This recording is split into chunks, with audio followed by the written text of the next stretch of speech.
हमारे हाथ में कुछ है ही नहीं महाराज। हमारे हाथ में सिर्फ रेखाएं हैं, बस कर्म की रेखाएं हैं हमारे हाथ में, कुछ भी नहीं है महाराज। उन्हीं को हम लोग भोग रहे हैं बस।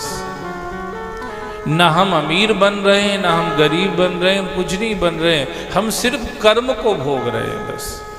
जैसा हमसे कभी हुआ था आज वही हमारे साथ फल के रूप में चल रहा है। अब वो उसको आप चाहे अमीरी कह लो, चाहे गरीबी कह लो, होशियारी कह लो, मूर्खता कह लो, जो भी आप नाम देना चाहें उसको दे दीजिए।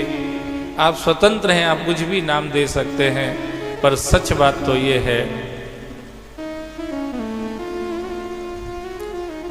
हम सब कर्म का ही फल भोग रहे हैं महाराज।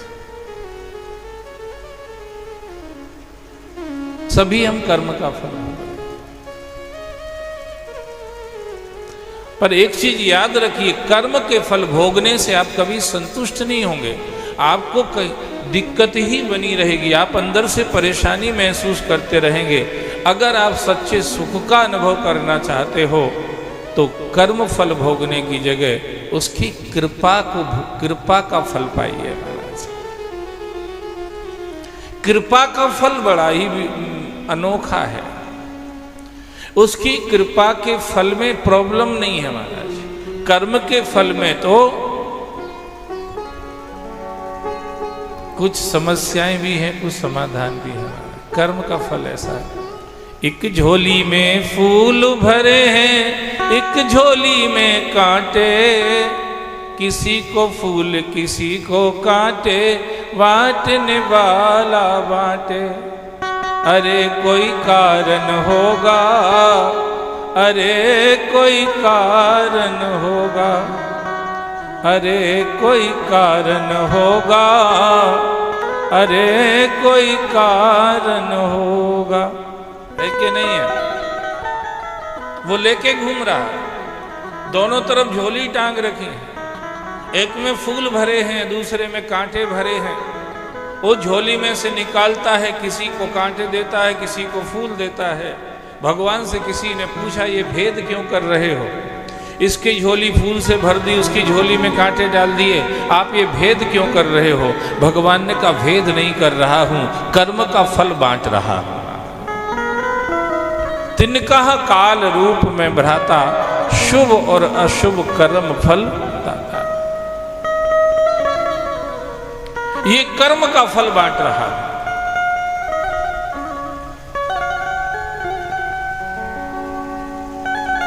तो बोले कर्म का फल तो आप लोगों को आप दे रहे हैं, कर्म के फल से किसी की मुक्ति हो नहीं सकती है। कर्म के फल से संसार से कोई छूट ही नहीं सकता है। जो करनी समझे प्रभु मोरी, नहीं निस्तार कल्प सतकोरी।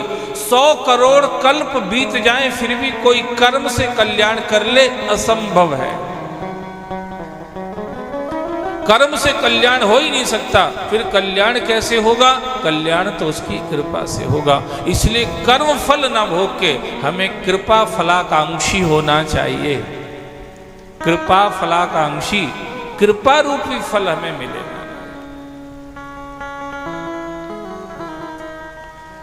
जाकी कृपा लवले सित, मति मंद तुलसीदास हो।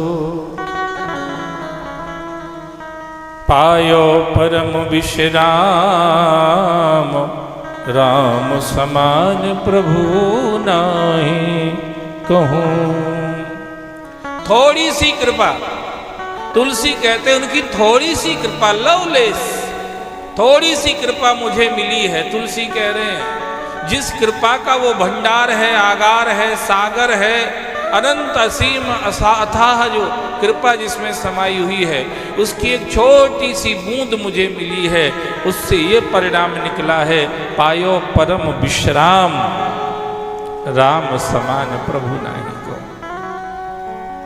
मैंने परम शांति को प्राप्त कर लिया है, मैंने परम सुख को प्राप्त कर लिया है थोड़ी सी कृपा से।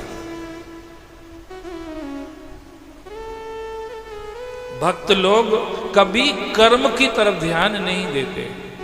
वो जानते हैं कर्म से हमारा कल्याण कभी हमारा क्या किसी का ही नहीं होगा। हमारा जो करनी समझे प्रभु मोरी नहीं निस्तार कलब सतपुरी। फिर देखना कि क्या है, मैं प्रभु कृपा रीत जी जो ही हारहि खेल जितावे मोही। ये भगवान की कृपा है। उसको याद करते हैं तो लगता है कि मेरा कल्याण हो जाएगा। वो कृपा कर देगा तो हो जाएगा। क्यों हो जाएगा? क्योंकि रावण, कुंभकर्ण और उसके पूरे परिवार जैसों का अगर कल्याण हो सकता है, जिन्होंने पूरे जीवन में एक भी सत्कर्म नहीं किया था, अगर उनका भी कल्याण हो सकता है उसकी कृपा से, तो हम इतने बुरे तो नहीं हैं, तो हमारा भी कल्याण ये कृपा से।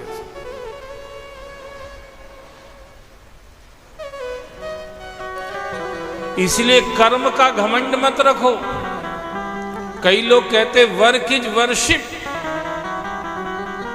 कर्म ही पूजा है, और रात दिन लगते रहते, लगे रहते खच्चर और गधे की तरह। Work is worship. ईश्वर के संविधान को सत्संग में बैठ करके सुनो और समझो, उसके अनुसार अपने जीवन का प्लान तैयार करो। उसी में हमारी आपकी भलाई है भैया। बस